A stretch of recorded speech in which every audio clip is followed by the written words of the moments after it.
ஆண்டவராகிய இயேசு கிறிஸ்துவின் நாமத்தில் அன்பின் வாழ்த்துக்கள்.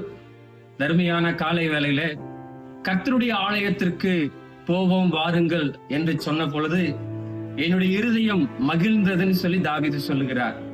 இன்னைக்கு நிறைய நேரம் நம்ம ஆலயத்திற்கு போவது ஒரு ஃபார்மாலிட்டியாக, கடமைக்கு, கட்டாயத்திற்கு போகலன்னா பாஸ்டர் திட்டுவாரு, இல்ல மற்ற மக்கள் ஏதாவது நினைப்பாங்க என்கிறதான ஒரு கடமைக்காக போகக்கூடிய ஒரு சூழ்நிலை ஏற்பட்டு இருக்கிறது. சில பேர் பார்த்தோன்னா ரொம்ப லேட்டா ஆராதனை எல்லாம் முடியிட்டு, வர்ஷிப் எல்லாம் முடியிட்டு மெசேஜுக்கு போய்க்கலாம்.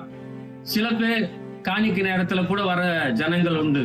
ஆனால் தாவீது சொல்லுகிறார் 5வது சங்கீதத்துல, காலையிலே நேரப்படகளில் எழுந்து உமக்கு நேரே வந்து ஆயத்தமாகி காத்திருப்பேன். அப்ப ஆண்டவருடைய ஆலயத்தை போகணும்னு சொல்லும் போது அவருடைய இருதயத்திற்குள்ளாக ஒரு மகிழ்ச்சி, ஒரு உற்சாகம். சீக்கிரமா எந்திரிக்கிறார், சீக்கிரமா கிளம்புறாரு, சீக்கிரமா போய் தேவ சமூகத்துல காத்திருக்கிறார்.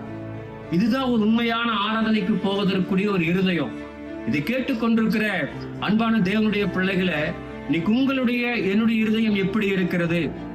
ஆலய ஆராதனை 9 மணிக்குன்னா நீங்களும் நானும் எத்தனை மணிக்கு போறோம்? 10 மணிக்குன்னா எத்தனை மணிக்கு போறோம்? ஆலயம் ஆராதனை ஆரம்பிப்பதற்கு முன்பதாக நீங்களும் நானும் போய் அங்கே காத்திருக்கிறவர்களா இருக்கிறோமா?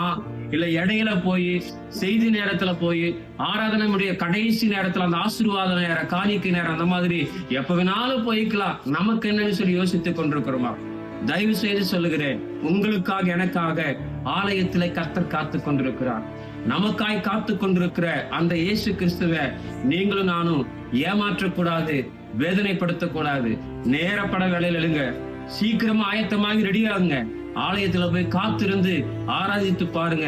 அந்த வாரம் உங்க வாழ்க்கையில் ஒரு பெரிய ஆசீர்வாதமும், சமாதானமும், மன நிறைவும், தேவ பிரசன்னத்தை நீங்க உணர்வதை காண முடியும். God bless you.